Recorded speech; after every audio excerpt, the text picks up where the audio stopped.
Bonjour à tous, c'est Evan Cito et dans cette vidéo, je vais essayer de rapidement vous montrer la meilleure séance pec possible à faire. Alors comme je dis tout le temps, moi ça a énormément marché sur moi, vous pouvez le voir par les résultats que je vais vous afficher. La séance que je fais moi, mes exercices, comment je les fais, etc. Et pourquoi c'est bien de faire ça, évidemment toujours basé un petit peu sur la science, les de la vie, etc. qui sont des vrais rêves. Vous pouvez choisir certains de ces exos et vous en inspirer. Vous aimez, vous aimez pas, libre à vous. Moi je vous montre ce qui marche et ce qui a marché sur moi. Donc on va partir pour cette séance pec avec un petit peu de triceps à la fin. Je vais vous montrer ce que je fais. C'est parti, c'est cadeau, c'est pour vous. Assis sur un banc incliné entre 45 et 60 degrés, très important. Saisir la barre mais en pronation avec un écartement supérieur à celui des épaules. Inspirer et descendre la barre sur la fourchette sternale. On développe en expirant à la fin du mouvement. Cet exercice sollicite tous les pecs, mais notamment surtout donc ton faisceau claviculaire. Les faisceaux antérieurs du deltoïde, les triceps et le dentelé antérieur et le petit pectoral sont également sollicités. Ce mouvement vous pouvez également l'effectuer à la barre, donc pas guider la barre traditionnelle ou aux haltères, mais moi perso pour cette vidéo je préfère le guider pour la stabilité. Pour les femmes qui pourraient regarder cette vidéo, évidemment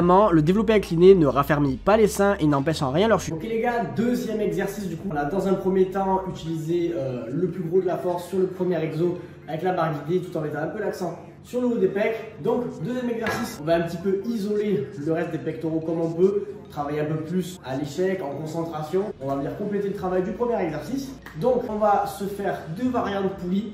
La première, ce sera pour à peu près tous les pectoraux mais moins l'accent sur le haut des pecs. On va faire un chest press du coup, mais assis pour avoir plus de stabilité. Je vais tout vous expliquer, je vous montre, c'est parti. Donc en l'occurrence, ça vous pouvez le faire debout au vis-à-vis ou assis. Moi je le fais assis parce que j'en ai la possibilité dans ma salle et du coup j'ai une meilleure stabilité du buste avec le dos vraiment bien plaqué. Donc c'est mieux pour ma stabilité, donc pour un meilleur travail. Ici donc on travaille évidemment les pecs, c'est le classique écarté à la poulie vis-à-vis. Les bras écartés, poignets en main, coudes légèrement fléchis. On inspire, on resserre les bras pour amener les poignets en contact. On expire en fin de contraction et on revient sans à-coup à la position de départ. C'est excellent pour travailler du coup les muscles du grand pectoral. Cet exercice permet en série longue notamment d'obtenir une très bonne congestion et en variant en fait l'inclinaison du buste et l'angle de travail des bras. Donc par exemple en resserrant plus ou moins haut, on peut mettre en œuvre l'ensemble des faisceaux des muscles du grand pectoral. J'essaye de trouver le juste milieu pour travailler l'entièreté de mes fibres, de pas aller trop bas ou trop haut pour pas cibler un faisceau particulier sur cet exercice. Le but donc avec des séries longues c'est d'avoir, comme je vous l'ai dit, une bonne congestion et de viser à peu près partout. Donc je fais vraiment au milieu, droit devant. Du coup comme vous le voyez en fin de mouvement, je croise les bras croisés permettent une localisation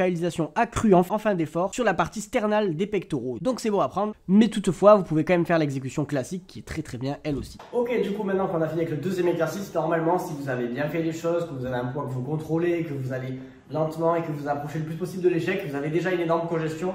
C'est mon cas, du coup on passe au troisième exercice. On va réisoler un petit peu encore le haut des pecs, cette fois avec un exercice que vous connaissez bien, mais attention à bien exécuter et à mettre les bonnes variantes d'intensification que je vais vous détailler. On passe au vis-à-vis pour l'autre pec. C'est parti, troisième exo.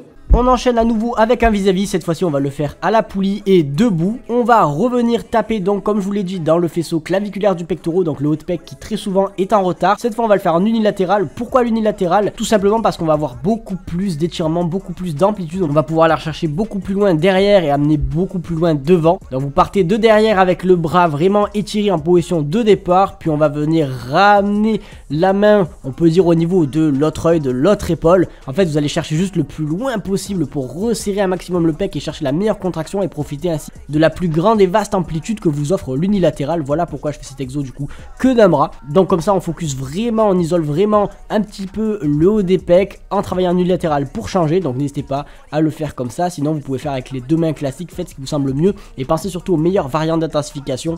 Bloquer par exemple 3 secondes, redescendre doucement, monter doucement, c'est ça qui va réellement changer la donne sur cet exercice là pour isoler donc le haut des pecs. Bon voilà, là on est sur les trois premiers exos, on a bien mis l'accent sur le haut des pecs. Maintenant pour se finir on va faire un petit superset, on va travailler à l'échec. Pour se terminer un bon petit superset à l'échec pour vraiment aller chercher la destruction de toutes les fibres. Travailler aussi un petit peu au poids du corps, bien isoler tout.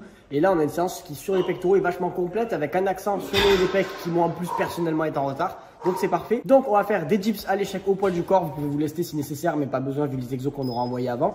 Et avec ça on va faire des pompes avec une vraie contraction au ralenti sur un Bosu si possible. Et si vous avez ça dans votre salle, c'est parti.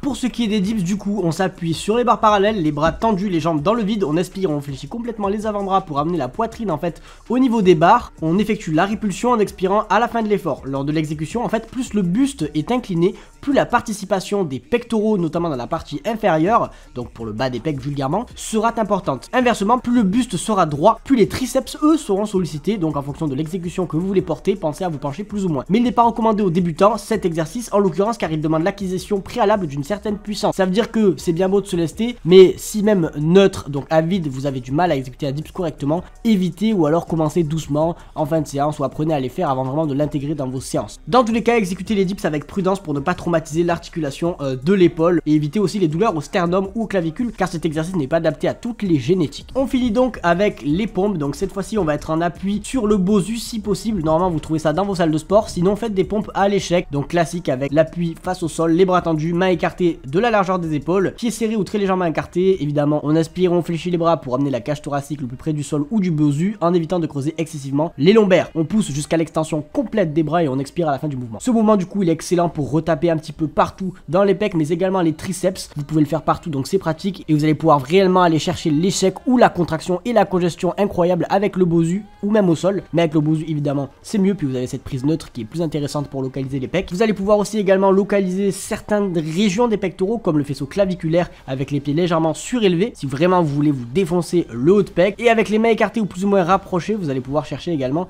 certaines régions. Pour le petit dernier exo triceps, alors pourquoi j'en mets un? Déjà dans un premier temps j'ai un point fort triceps, puis je travaille déjà les triceps en épaule-bras. Je n'ai pas envie d'avoir des triceps surdimensionnés, donc je ne mets qu'un seul exercice à la fin de ma séance pec et je viens rattraper le tout lors d'une séance épaule-bras avec 2 exercices triceps. Si vous avez un point faible sur les triceps, n'hésitez pas à mettre 2 exos ou alors faire un superset. Mais moi pour cette séance je me contente de vous donner un exercice que je fais moi, que je trouve sympa. Vous avez des tas de variantes, si vous avez la flemme d'installer celui-là, n'hésitez pas à le faire debout ou autre. Donc pour celui-ci on va simplement s'asseoir sur le banc incliné, on va venir réaliser en fait une extension triceps classique comme on pourrait le faire avec une barre ou une haltère, mais avec la corde pour profiter et bénéficier de la tension de la poulie. Les mains sont en pronation, on effectue l'extension des avant-bras en veillant à ne pas trop écarter les coudes. Donc cet exercice il va principalement travailler la longue portion, donc pour le gros volume. Après vous allez évidemment engager la courte portion, donc c'est un exercice qui est top et qui permet de changer. Moi j'aime bien vous apporter des petites variantes, donc voici pour cet exercice triceps. Bon voilà, séance finie du coup, vous allez voir, 4 exos pecs ça suffit largement, n'essayez pas d'en faire 5, 6, 7, 4 exos, vous allez le plus proche possible de l'échec, pas sur tous les exos. Variant d'intensification, les pics de contraction, on contrôle la descente, les remontées, bref. 4 exos ça vous suffit largement, libre à vous d'adapter les séries, les répétitions en fonction de ce que vous voulez. Moi j'ai plus mis l'accent sur l'autre pec parce que c'est mon retard, n'hésitez pas à faire en fonction de vos retards, de votre génétique, c'est le plus important. On a pu faire un peu de triceps, il y a tellement d'exos, mais moi, celui-là, c'est mon favori du moment, ça permet de changer de la corde classique. J'espère que cette vidéo vous a plu, si c'est le cas, n'hésitez pas à liker, à me dire en commentaire quelle séance vous voulez que je fasse pour quel groupe musculaire. Pour ceux qui sont à la maison, j'ai mon e-book programme gratuit dans la description qui vous permettra de faire des pompes, etc., des tractions à la maison. On se dit à très bientôt, n'hésitez pas à me suivre sur Insta si vous avez des questions. Ciao, ciao.